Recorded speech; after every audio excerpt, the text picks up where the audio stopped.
നമസ്കാരം. Raf talk ഫുട്ബോളിലേക്ക് അവർക്കും സ്വാഗതം. പ്രിയപ്പെട്ട ക്രിസ്ത്യാനോ റൊണാൾഡോ ആരാധകരെ, ഫെർണാണ്ടോ സാന്റോസിന്റെ ഓർമ്മയില്ലേ? എങ്ങനെ മറക്കാനാണല്ലേ? 2022 വേൾഡ് കപ്പില് ക്രിസ്ത്യാനോ റൊണാൾഡോയെ ബെഞ്ചിലിരുത്തിയ മുതലാണത്. അദ്ദേഹത്തിന് ഇപ്പൊ ഇരിക്കാൻ ബെഞ്ചില്ല.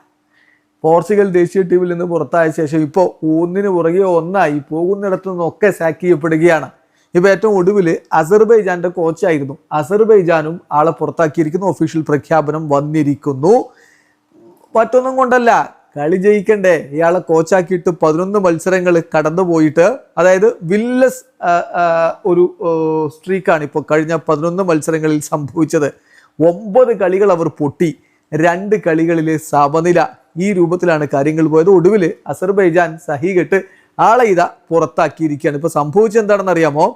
2023 ജനുവരി മുതൽ എന്ന് പറഞ്ഞ പോർച്ചുഗീസ് ദേശീയ ടീമിന്റെ കോച്ച് സ്ഥാനത്ത് നിന്ന് ഒഴിവാക്കിയത് മുതൽ സാന്റോസ് 3 വ്യത്യസ്ത ടീമുകളെ കോച്ച് ചെയ്തു. 3 നിന്നും അയാളെ പുറത്താക്കി.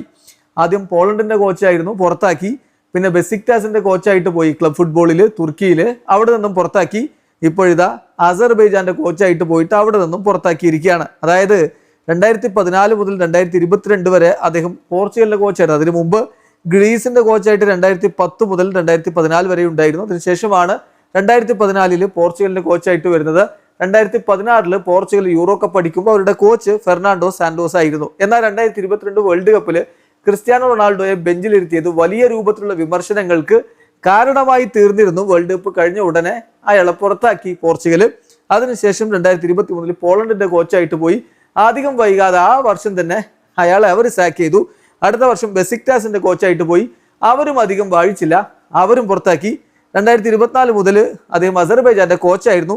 അസർബൈജാന്റെ സ്ഥിതി ഈ രൂപത്തിലേക്കായപ്പോൾ അവരും ഇതാ പറഞ്ഞു വിട്ടിരിക്കുന്നു. ഒടുവിൽ ക്രിസ്ത്യാനോയെ ബെഞ്ചിലിരുത്തിയ ആൾക്ക് ഇപ്പോൾ ഇരിക്കാൻ ബെഞ്ചില്ല എന്നതാണ് അവസ്ഥ. വീഡിയോ അവസാനിക്കുന്നു. ഫുട്ബോൾ ലോകത്തെ കൂടുതൽ വിശേഷങ്ങളുമായി റാഫ് ടോക്സ് വീണ്ടും എത്താം.